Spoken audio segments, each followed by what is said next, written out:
Votre matinale info sur Europe 1. Raphaël Duchemin.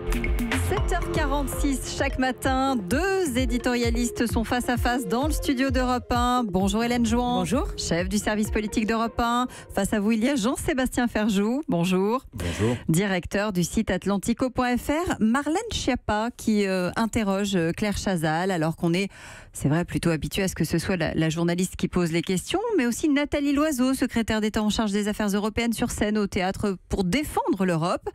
Dites-moi, Jean-Sébastien Ferjou, la première a essuyé une véritable volée de bois vert pour son entretien dans Paris Match. Est-ce qu'il y a, selon vous, un mélange des genres ? Je pense pas que ce soit très très grave que Marlène Schiappa interviewe Claire Chazal. Non, ce que je trouve plus étonnant, c'est le petit côté Marie-Antoinette. Quoique Marie-Antoinette, quand elle était attaquée, elle restait toujours digne, contrairement à Marlène Schiappa, parce que c'est plus les réponses de Marlène Schiappa en général qui posent problème quand elle entre dans ce genre de polémique. Qu'une interview de Claire Chazal, pourquoi pas ? Franchement, ça n'empêche pas la Terre de tourner.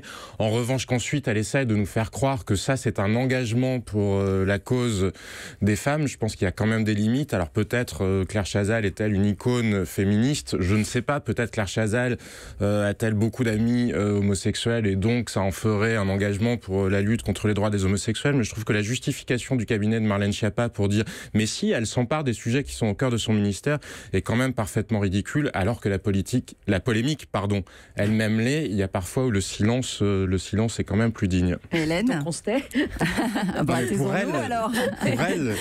Non, c'est une façon de faire de la communication politique. Elle n'est pas nouvelle. Je crois que c'était en 1984 déjà. Il y avait Lionel Jospin qui en avait marre des leçons politiques que Yves Montand adressait à la gauche, et du coup il était allé chanter les feuilles mortes pour montrer que chacun pouvait faire vie ma vie, mais qu'à un moment donné chacun avait un métier, quoi. Ça veut dire quoi ? Chacun doit rester dans son couloir ? Non, qui est effectivement je veux dire, effectivement, c'est pas très grave que Marlène Schiappa fasse une interview de Claire Chazal. Après, c'est le message qu'elle entend porter. Effectivement, son cabinet et elle-même défendent ça. Elle a tweeté aussi. Elle a tweeté. Alors, on va peut-être y revenir en dénonçant carrément le mépris d'une petite caste qui ne comprend pas. Mais parce que, en fait, ce qu'elle dit, c'est nous, notre devoir de politique, c'est de parler à tout le monde. Oui. Et donc, il faut s'adresser à tout le monde. Et il y a des canaux différents. Tout le monde ne regarde pas la télé à 20h, n'écoute pas la radio à 8h moins le quart le matin. Donc, jusque-là, c'est vrai. Mais elle a raison là-dessus. Le problème est parler de quoi ?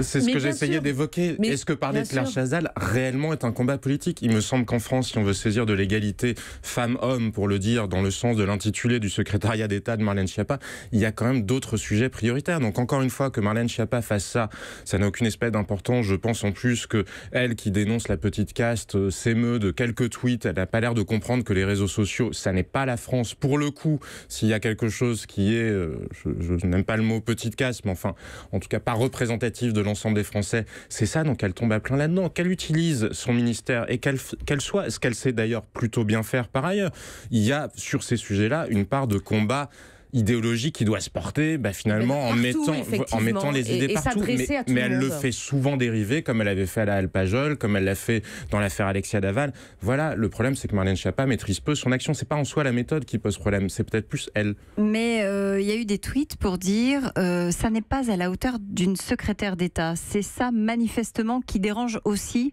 les internautes. Non, mais c'est pas une question de hauteur, c'est effectivement une question de qu'est-ce qu'on va dire, qu'est-ce qu'on va porter comme combat et où le porte-t-on. Encore une fois, que Marlène Schiappa essaie de s'adresser à tout le monde, pourquoi pas ? Oui, et l'intention c'est pas pourquoi est pas, bonne. c'est effectivement son. Après, c'est la manière. Oui, c'est le choix, c'est peut-être le choix de Claire Chazal, même si y a aucun souci non plus sur Claire Chazal. Mais je veux dire, c'est pas forcément avec Claire Chazal qu'on va aller expliciter et porter ailleurs que sur un plateau de télé le combat femmes-hommes. Donc encore une fois, c'est plus la façon de le faire. Quand elle avait monté les monologues du Elle a fait une interview People et elle a fait une interview People, voilà, point. Et franchement, c'est pas grave. En revanche, d'ailleurs, elle ne se présente pas comme secrétaire d'État dans le. Oui, alors ça, c'est peut-être un choix du journal. Je ne sais pas comment.